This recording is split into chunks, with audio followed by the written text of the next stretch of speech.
Hello my dear students, कैसे हैं आप सब। आई होप सब ठीक ही होंगे, मस्त रहे, व्यस्त रहे। तो बेटा आज हम जो पढ़ने जा रहे हैं that is very important topic, that is proving irrationality of a number. Prove that root 2 is an irrational number, root 3 is an irrational number. ये टॉपिक पहले क्लास 10th का था, बट अब क्लास 9th में गणित मंजरी में इसी साल इंट्रोड्यूस हुआ है with your updated curriculum of CBSE. So बेटा this is very important. Class 10th में भी अगर ये है तो ये हमेशा इंपॉर्टेंट रहा है कि इस पे बेस्ड 2 या 3 मार्क्स का क्वेश्चन हमेशा आए। Okay, so this is very important, very crucial part. So हम इसको डिस्कस करेंगे आज। एक एक स्टेप ध्यान से देखिएगा, फोकस करिएगा। Things are not tough, what matter is your level of concentration. एक बार ध्यान से देखिए, प्रैक्टिस योरसेल्फ। मैथमेटिक्स प्रैक्टिस के बिना नहीं आती। किसी से भी अगर हमें रिलेशन बनाना है तो हमें क्या करना होता है, टाइम देना पड़ता है। मैथ्स के साथ अगर आपको अपने रिलेशन अच्छे करने हैं तो आपको उस पर वक्त देना पड़ेगा। चलिए बात करते हैं। Proving that root 2 is an irrational number. एक एक लाइन ध्यान से देखिएगा। ओके, जस्ट कम।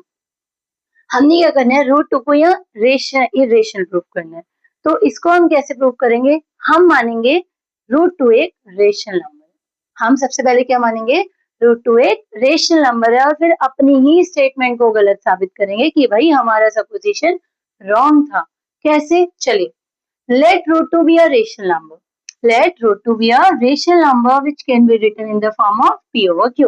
अगर ये रेशनल नंबर है तो हम इसको P over Q के फॉर्म में लिख सकते हैं, जहाँ पे P और Q आपका कोप्राइम रहेगा and Q can never equal to zero. Denominator zero होगा तो नंबर नॉट डिफाइंड हो जाता है बेटा। सो ये जो आपका नंबर है P over Q is a rational number, condition is it should be coprime and Q is not equal to zero. अब अगर रूट 2 एक रेशनल नंबर है, P over Q की फॉर्म में लिख रहे हैं, लिख दिया।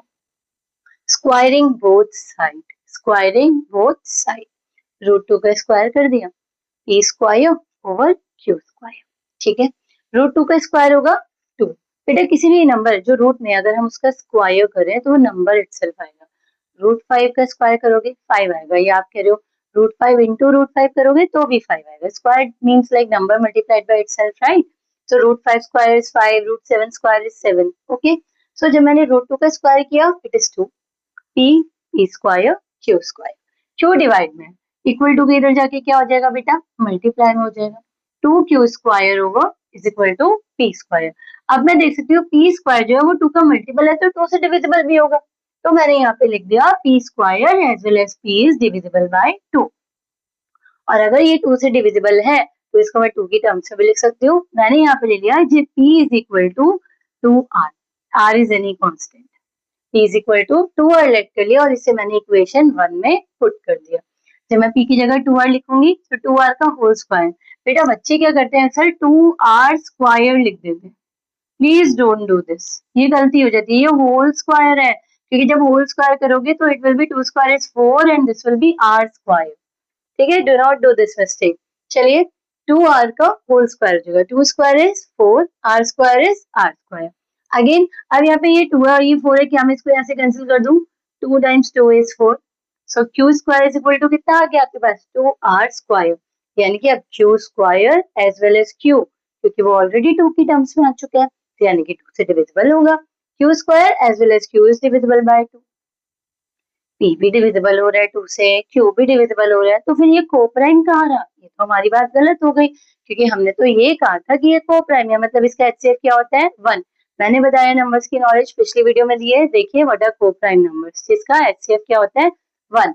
सो यहाँ पे it contradicts our statement. Contradicts की जगह आप कोई और वर्ड भी यूज कर सकते हो अगर आपको कॉम्प्लिकेट लग रहा है। कॉन्ट्रडिक्ट्स मतलब हमारी खुद की ये जो स्टेटमेंट हमने ली थी वो क्या हो गई, गलत। Our supposition was wrong, our statement taken was wrong, it contradicts our statement, whatever statement you can use suitable to you. Okay, so now it contradicts our statement. P and Q have common factor 2, क्योंकि अब ये coprime नहीं रहा, इसका common factor क्या है 2, hence root 2 is an irrational number. अब मान लीजिए यहाँ पे हमने रूट 2 की इरेशनैलिटी प्रूव, कहीं डाउट हो प्लीज पूछिए, ask in the comment box. अब अगर मान लीजिए रूट 2 की जगह नंबर 5 आ जाते हैं, same statements will be followed. बस यहाँ 2 है तो यहाँ पे 2 है, यहाँ अगर 5 हो जाएगा ना तो यहाँ भी 5 हो जाएगा, यहाँ भी 5 हो जाएगा, रूट 5 का स्क्वायर 5 हो जाएगा, हर जगह जहाँ भी 2 था वहां क्या हो जाएगा 5। 7, 11. If you want any one-time more explanation of root 5, root 7, please do in the comment box. Okay? So, root 2 पे ध्यान से देखिएगा. नहीं समझ आए दोबारा समझिएगा. It's very easy. Each and every step is important and you have to follow it. एक भी स्टेप मिस हुआ गलत हो जाएगा. 2 या 3 मार्क्स का क्वेश्चन आता ही आता है. इसलिए ध्यान से कीजिएगा. Like, subscribe the channel. Mathematics with Bhavna ma'am. Thank you.